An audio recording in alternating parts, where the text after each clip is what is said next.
The BBC just released a disturbing documentary by Louis Theroux, The Settlers, about settlers in the occupied West Bank.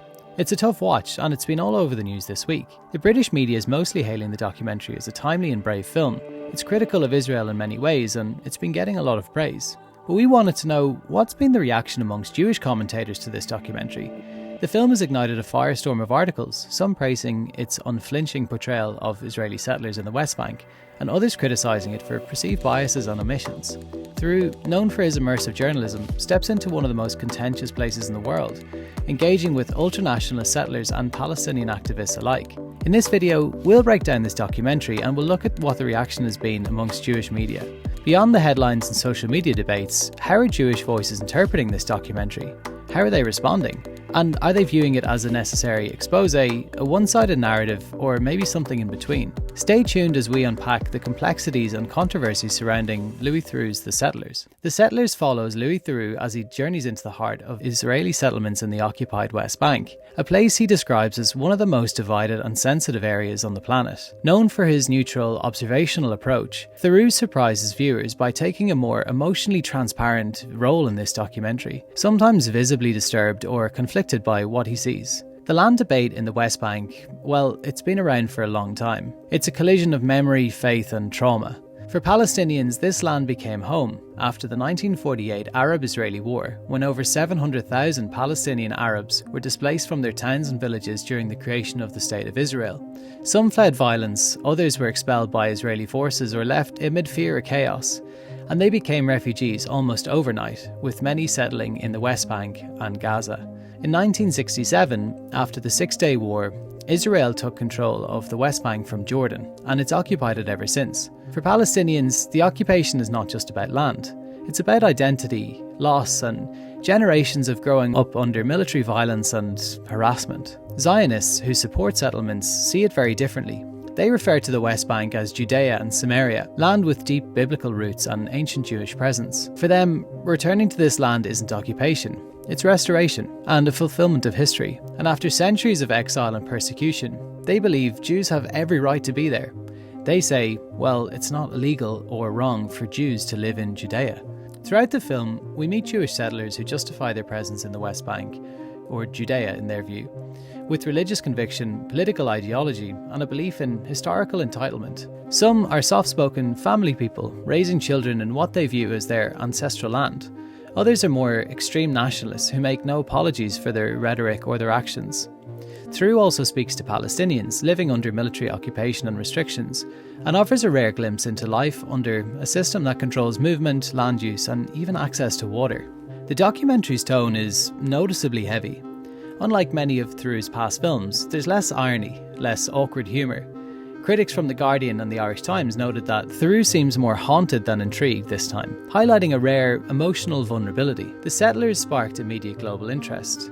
Online, audiences across the Western world were overwhelmingly engaged and mostly impressed. Again, genius. He's a genius. Louis Theroux has always been my most favourite interviewer because he's brave. Viewers called it one of Theroux's most powerful documentaries in years, applauding his willingness to explore the complex and uncomfortable reality of life inside the occupied West Bank, without spoon-feeding any conclusions. Mainstream reactions praised Theroux's evolution. The Guardian described the film as vital, noting how he steps back and lets the space speak for itself. The Irish Times remarked that this uncharacteristic silence and visible discomfort was in fact some of the film's most honest tools. Ultimately though, The Settlers wasn't about picking sides. It was about asking hard questions and let the people in the documentary speak for themselves. But among Jewish commentators, responses have been more nuanced. A lot have voiced concerns over the film's balance, and we're going to break down the Jewish viewpoint now. Among Jewish commentators and media outlets, The Settlers has sparked rich and sometimes uncomfortable debate. Already you can sniff, you can smell the propaganda, the narrative that's being spun within the first few seconds. To expand Jewish presence in the region, or simply looking for cheap housing. God forbid Jews living in Judea. God forbid. While some applauded Theroux's willingness to enter one of the most politically charged spaces in the world, others felt the film was missing something more essential: context. In the Jewish Chronicle, an article by Jake Wallace-Simons criticised the documentary around some main points. Firstly, Simons argues that the BBC, under the guise of impartiality, chose to showcase the most extreme and unrepresentative Jewish settlers. He believes this reinforces a familiar and unfair narrative that demonises Jews while avoiding equivalent scrutiny of Palestinian extremism. The subheading of the article is titled, "What could have possessed the BBC to make a documentary about the very worst Jews they could find?" He also accuses Theroux of ignoring context, particularly regarding Palestinian violence and propaganda. For example, Hamas casualty statistics and armed militant posters in Nablus, while applying intense scrutiny to Jewish settlers. Simons views this as a double standard in journalistic curiosity. Theroux seems to have a far less developed radar for extremism when he strays into the areas controlled by the Palestinian Authority, Simon says. The article highlights Daniela Weiss as an example of how settlers are portrayed in an exaggerated and theatrical way, while Palestinian voices are presented more sympathetically and without similar challenge or skepticism.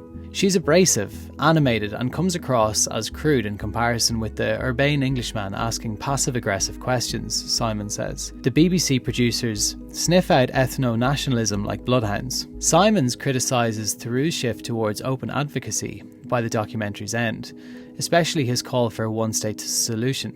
The implication that the settlers are inherently responsible for violence in the region. Simons believes the documentary was built on a predetermined narrative. In his view, Theroux frames the conflict in a way that blames the Jews for the ongoing bloodshed, dismissing the complexity and lived fears of Israeli society, especially post-October 7th. He says the takeaway is that the Jews are to blame for the bloodshed, not the Arabs, who tried to murder them from the start. Other commentators include Jonathan Sacerdoti of The Spectator, who echoed a lot of these thoughts, criticising the selection of extreme voices. He argues that Theroux's previous documentary, The Ultra-Zionist, cherry-picked the most extreme and controversial voices, and it created a skewed portrayal. A documentary criticised by some for cherry-picking the most extreme and controversial voices from the settler movement to create a caricature of violent religious fanatics. He also commentated on a lack of balanced perspective. Sacerdoti points out that Theroux's work overlooks the historical and security-driven reasons behind Israeli settlement and policies, and fails to present a balanced view. I just thought that the documentary was, like many of Louis Theroux's films, obviously quite cynical and designed to take a particular line. Louis Theroux's The Settlers, it's not an easy watch, and it's not meant to be. It challenges the viewer to sit with discomfort and listen without interrupting and form your own opinions in the silence between contradictions. For many in the West, it offered a rare and necessary glimpse into the realities of the Israeli occupation. For many Jews, it opened up questions about identity, responsibility, and the limits of representation. But much of the criticism claims that Theroux picked extreme voices, and it has to be said, Theroux didn't speak on behalf of any of those voices. Much of the horror in the piece comes from the words uttered by the ultra-Zionists themselves, their disdain for the Palestinian people, with one rabbi referring to the Palestinians as camel riders. Most Jewish commentary also mentions the October 7th attacks, and claims that the documentary seems to brush over these attacks. And it is true, the documentary barely mentions these attacks, in which 1,200 Israelis were killed and over 800 of them being civilians. However, the response from Israel has been extreme. The figures are astonishing. In Gaza, Israel have killed over 61,000 people, including almost 18,000 children. Compared to the 1,200 victims of the October 7th attacks, God-given land or not, this figure is unjustifiable. Whether you see it as brave, bias, or both, The Settlers has done what journalism at its best should do: spark debate, stir introspection, and refuse to offer easy answers. If you found this breakdown valuable, please subscribe for more deep dives, and don't forget to like this video.